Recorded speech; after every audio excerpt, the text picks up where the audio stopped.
Hi everyone, it's Sharon here. Today I've got this lovely batch of cards to share with you that I've made using a stamp set from Simon Says Stamp. It's called Sketch Ranunculus. It was out a few months back actually, but I haven't really made that many cards with it, and I wanted to make a whole load of birthday cards just to replenish my stocks, so I thought I'd do a whole load in one go.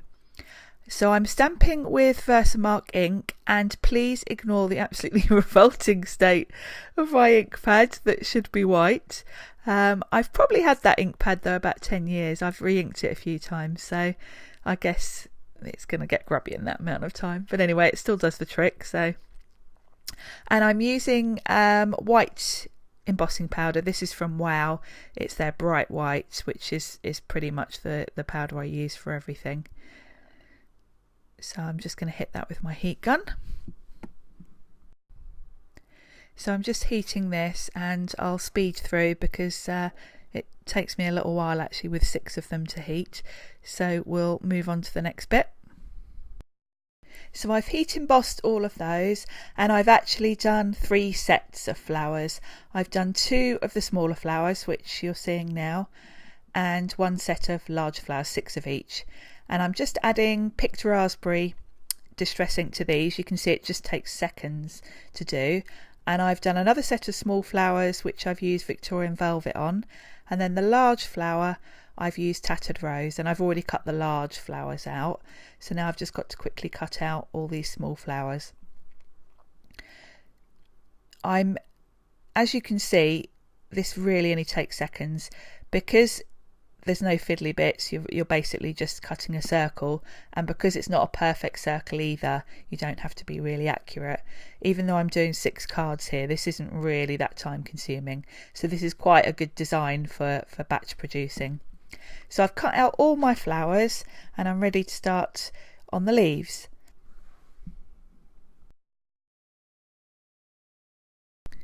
So I've picked out the 2 leaf stamps from the set, and I'm putting them together on an acrylic block just to save time. Can stamp them both at the same time. So I've grabbed my disgusting Versamark ink pad, and I'm just going to stamp them in a row along this piece of card, and I'll do them on the other piece of card as well. I'll probably need quite a few leaves with all those flowers. And again, I'm using the Wow white embossing powder on these. And the strips I've got actually are leftover pieces from when I create my card blanks. I keep them in a pile, and then they're really handy to grab for when you're just doing small stamping jobs like this.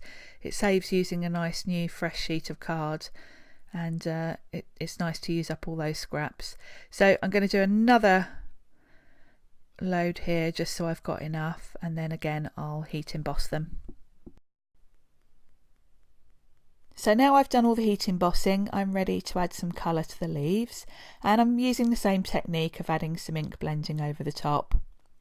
I'm using Twisted Citron here, and as you can see I didn't mention it before, I'm using smoothies to add my ink. These are from Creative Expressions, and they are really fantastic for doing this sort of thing. And I'm doing the rest of the leaves in a slightly darker shade. This is Willow from Simon Says Stamp. It's still a yellowy green, so it goes really nicely with the Twisted Citron, but it's just a bit darker. I thought it'd be quite nice to have a couple of shades of leaves. It would just give a bit of variety.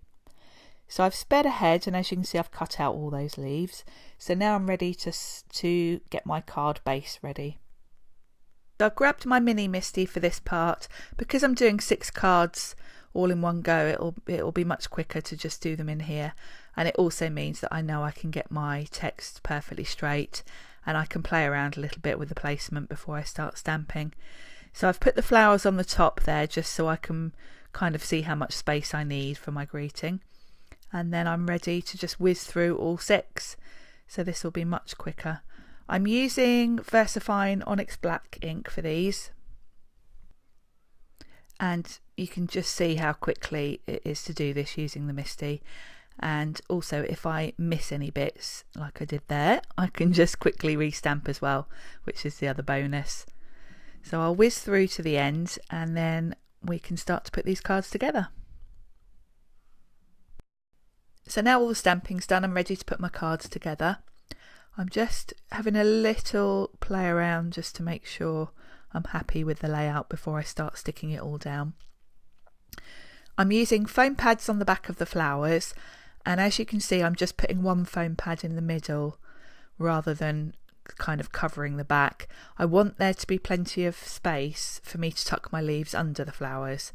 So by putting a foam pad just in the middle, it means that I can push the leaves underneath without the foam pads getting in the way, if that makes sense.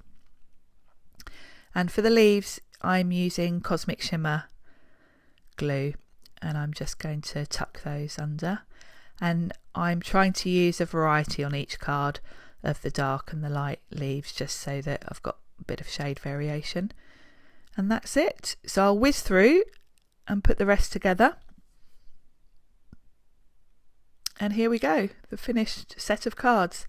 This took me really no time at all. I think this design works really well for mass production, and I think I will definitely use this same design over and over again. You know, I'll probably mix up the colours next time, but it's a design that would work for lots of different occasions, so I'm really happy with it. I'll list all the products, all the stamp sets and all the ink colours, etc., everything I've used in the description box on YouTube, so have a look there if you're interested in getting any of the products I've used. And if you have any questions at all, just leave me a comment there on YouTube and I'll get back to you. Thanks for watching, and I'll see you soon. Bye.